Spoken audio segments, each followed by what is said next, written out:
Bismillahirrahmanirrahim. Assalamu alaikum, dear students. On behalf of the school administration and myself, I welcome you all to AS Computer Science class. As it is your first class, it is going to be an introductory class about the subject, its assessment scheme, the subject content, and the resources. As you can see on your screen, uh, this is the title page of the new computer science book for AS and A level. This is the second edition of the book. You may already know that the computer science syllabus code used to be 9608. This code was actually released by Cambridge in 2015, and it is going to stay till June examination of 2021. But for you people, the new batch of AS is going to appear in the new syllabus code that the Cambridge has released, 9618. So our syllabus code is going to be 9618 computer science, and you people are going to be the first batch to appear in this syllabus code in June 2021 examination. This is the new book, the course book that you should be having. If you go on to explore its contents, you would find that this is just a sample file, easily available on a Cambridge website. This is not actually the whole book, just a chapter and the list of contents of the book as a sample. You would find that the whole A-level syllabus is distributed among 4 different papers. There's paper 1 of theory fundamentals, paper 2 fundamental problem solving and programming skills, paper 3 which is advanced theory, and paper 4 which is further problem solving and programming skills. Each of them have different topics, set of topics which we are going to explore in detail in a little bit later in my introduction. For the AS student, there are 2 papers. The paper 1 which is going to have 11 chapters, 11 different topics, and paper 2 with 4 different topics.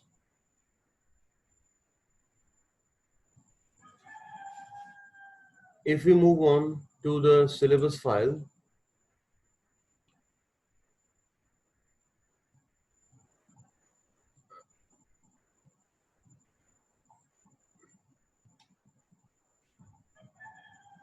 I would like to show you the assessment scheme. This file I'm going to share with you later on, obviously through the school platform.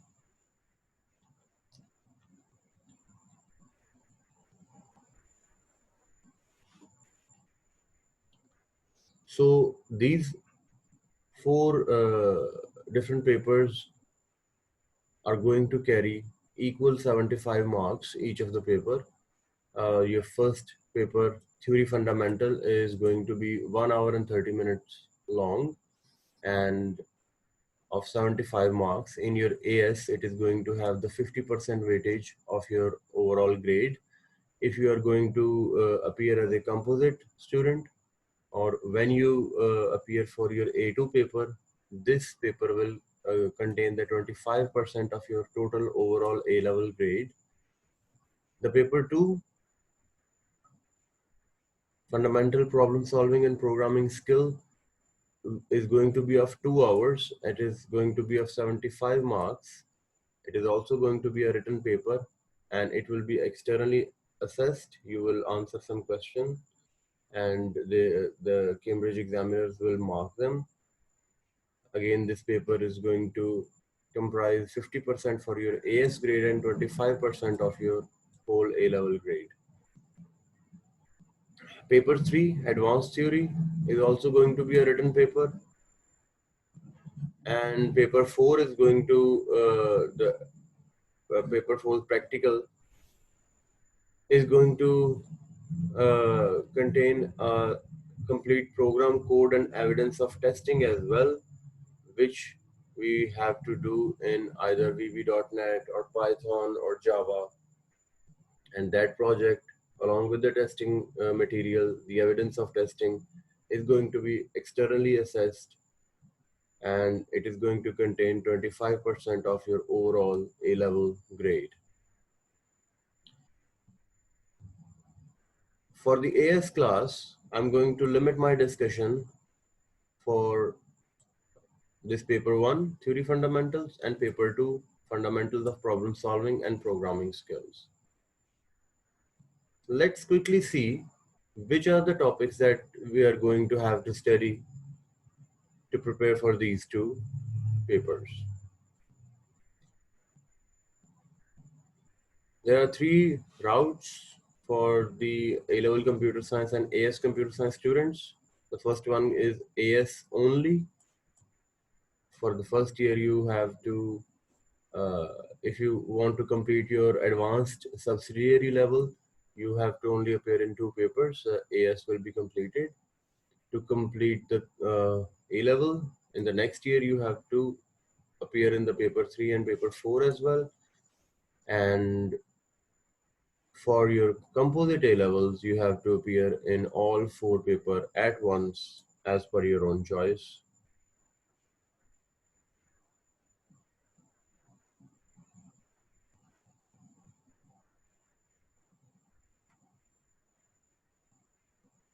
Let's talk about the syllabus content a little bit. As I told you earlier in my lecture, there are going to be 11 different topics in paper 1 and 4 different topics in paper 2.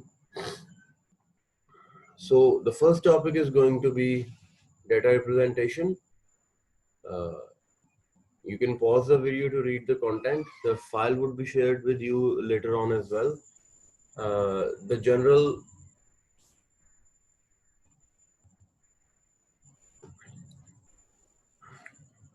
general content of this chapter is going to be about data representation. We are going to learn how computer represents different types of data like text and graphics into binary, and how it represents it into binary, different coding scheme, and there are different ways of representing the signed numbers and unsigned numbers. You will have to learn the binary calculation, the subtraction, addition as well, the different coding scheme like ASCII, BCD, Unicode. We will be familiarizing ourselves with all that.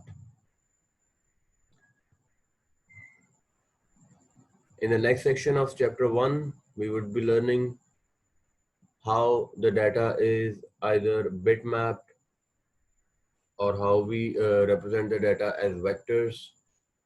In short, we would be learning that how computer is going to store graphical files in its binary format. And the next would come the sound. We would be learning how computer is going to study, interpret, and store sound files. And in the third section of topic 1, we are going to learn about compression, how computer compresses the files and how it stores a compressed file using lossless or lossy compression methods. You have had a little idea of all that in your O levels. If there is any student who has not studied computer science in O levels, they do not need to be afraid or worried, because the syllabus actually gives you the idea from the very grassroots levels. Those students that have not studied computer science in O levels, they may have to work a little bit harder than the other students, but It's not like they cannot cover the syllabus. It covers your foundation as well. The chapter 2 is going to be about communication. You will be learning about different types of networks that are there, and how the internet works, the client server model of the internet, the different topologies that makes up the internet or any network, uh,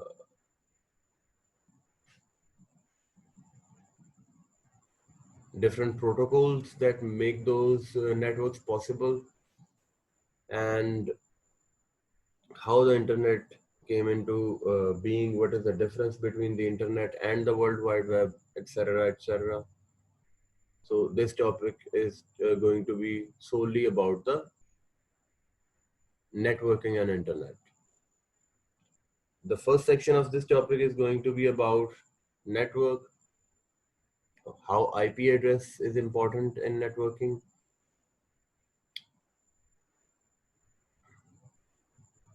the difference between public and private IP. Is a really interesting thing to learn. Third chapter is going to be about hardware. We would be establishing the understanding about different components of hardware, how the memory and storage are different, and how they work differently, and how they are developed using different technologies.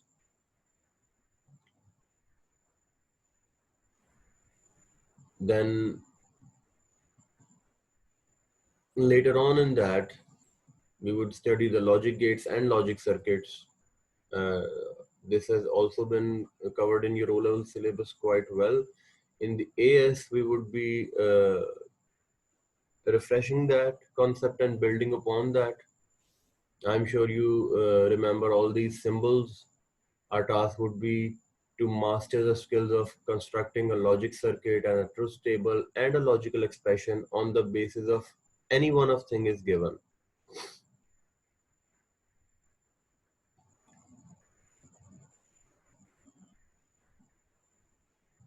Chapter 4 is about the CPU architecture.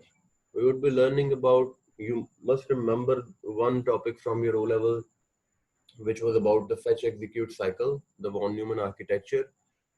And in this chapter, you would be learning that in quite detail, how the different registers, the general purpose and the purpose specific register works, and what is the role of buses in von Neumann architecture, the ALU and CU and intermediate access store and system clock, how they work in coordination with each other to make the processing possible. What is the system's instruction life cycle?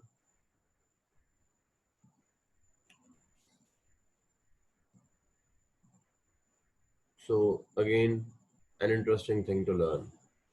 Then we would be learning about assembly language program. At this stage, we would be learning to dry run, execute the assembly language programs, assembly language commands that we call mnemonics. We would be learning to run those using paper, dry run of the program, uh, and implementing the logic of assembly language program. We would be learning about different addressing modes. At this time, I would only tell you that assembly language is actually the only low-level language other than machine language, means the binary language itself, and it is used to do the programming related to computer hardware. It is used to operate that specific piece of hardware. This is the table of the assembly language commands that the students would need to understand and learn how to use.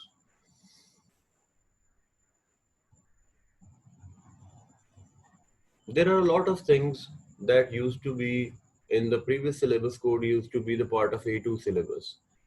For example, this bit manipulation topic were used to be a part of the last chapter of paper 3 in the previous syllabus code 9608. But as we have seen, many subtopics have been shuffled.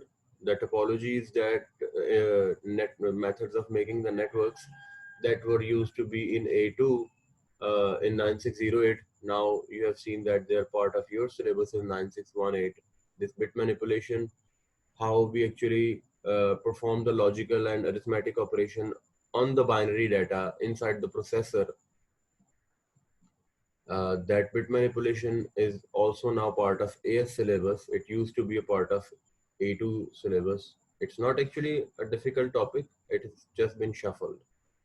So you should not get the idea that now difficult things are in AS.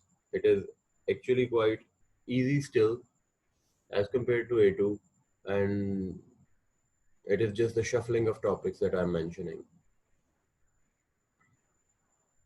The chapter 5 would be about operating system and the language translators. So in this, we would be learning how an operating system works, what are the features an operating system is expected to provide, and how different parts of operating system work together, and what are the similarities and differences about in the language translators that you already know of, that is a compiler, assembler, and interpreter, how they are faster or slower, or how they helps us in debugging process, etc., etc. The topic 6 is going to be about the security, privacy, and data integrity. As you know that uh, we have to learn about the concepts of data confidentiality and the data integrity and the privacy of data. Uh, a little bit of that in computer ethics has already been mentioned in your O-level syllabus. In A-levels, we would be learning about the threats that we face and the solution of those threats that we might adopt, and the concept of intellectual property and copyrights and all that.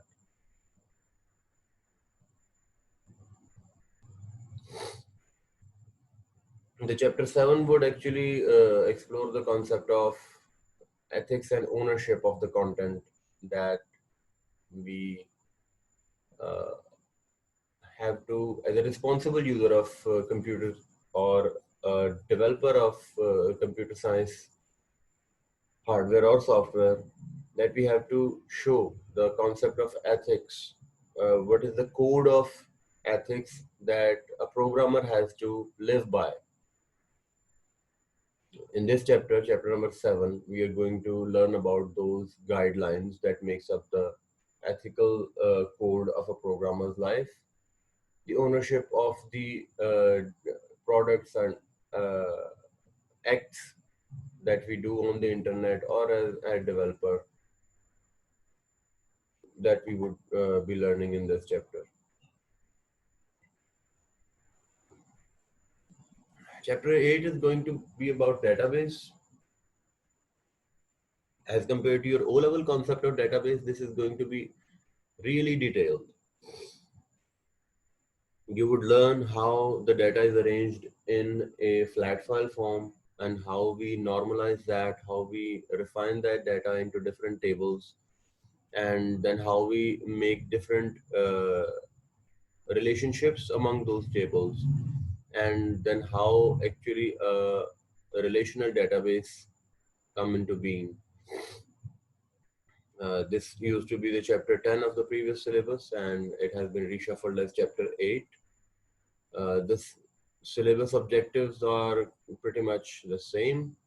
In this chapter, we would be learning how to write SQL queries, the structured query language. We would be learning how to write queries in that.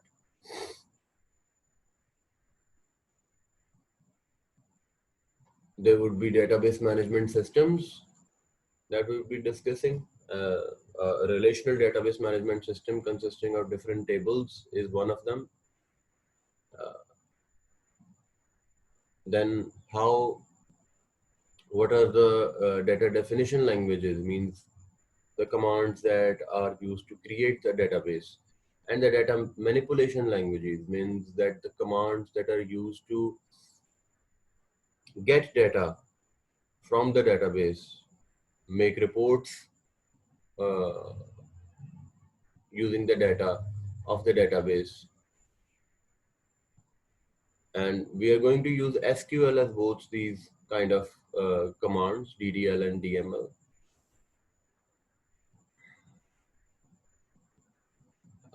As you can see that there are different data types of SQL that you need to learn, and then there are different skills of a database administrator or database developer that you need to master. We will go into their detail when we study this chapter.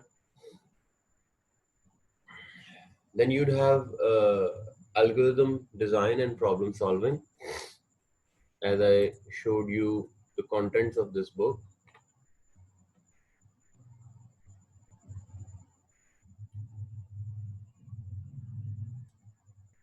the book actually divides your topics of paper 1 that I have just covered into 11 chapters like this. And your paper 2's contents are divided into 4 chapters. Now, there are 2 different books recommended by Cambridge. We are going to use this one.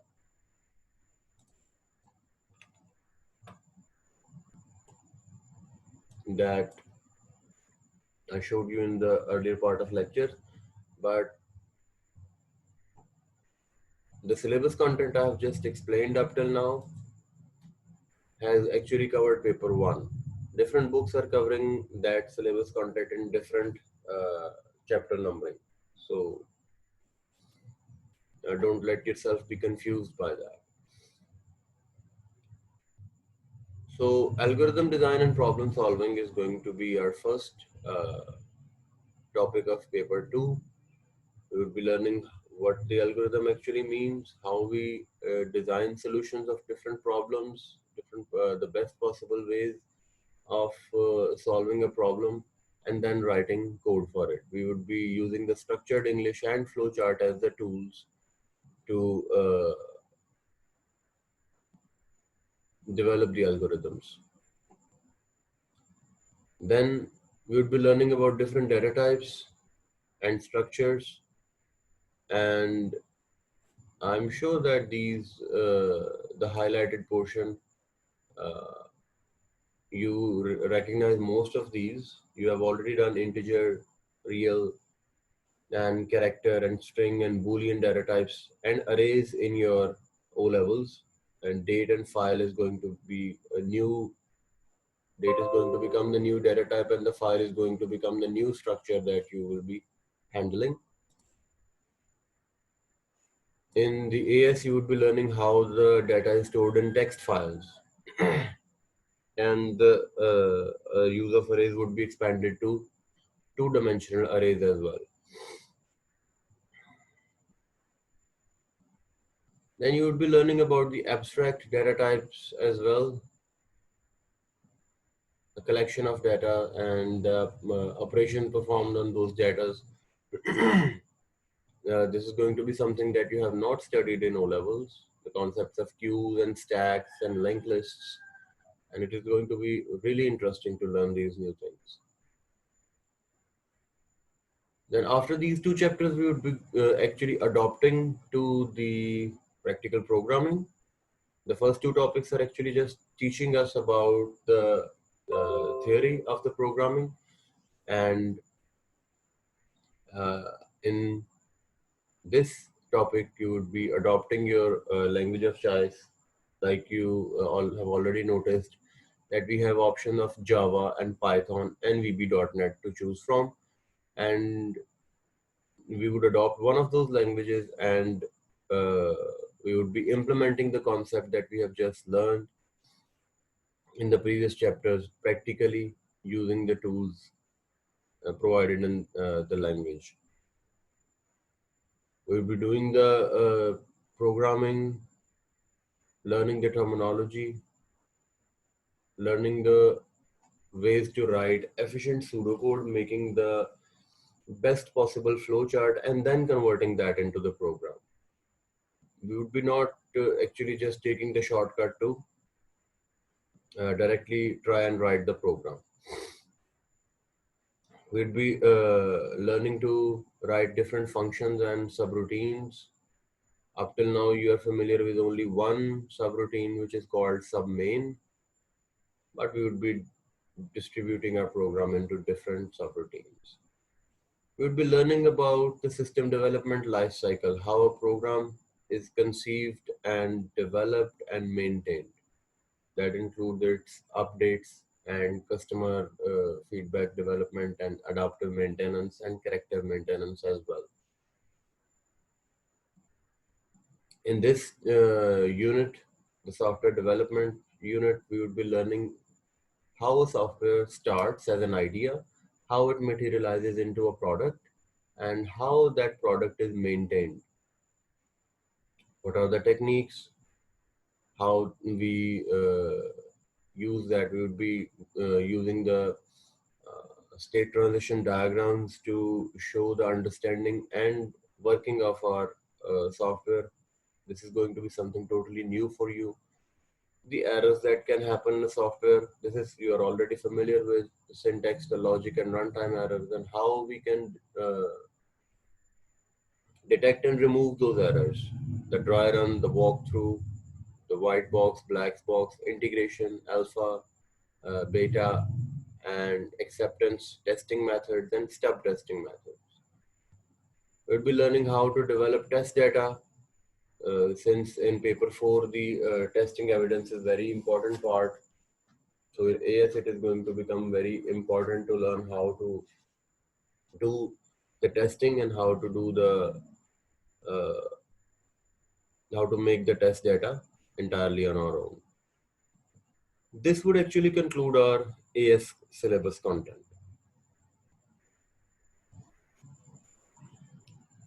As you might have seen,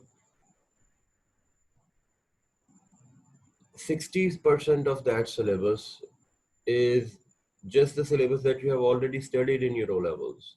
Only 30 to 40% things are new, and the A levels actually demand the deeper, more meaningful, more precise understanding of the syllabus content than O levels. It's not actually difficult, it's not actually impossible, but it just requires a greater level of commitment and more time to prepare for it. This was the introduction lecture. I'm happy to take your questions and queries if you have any. And I would leave you on this note that you would get this book ASAP.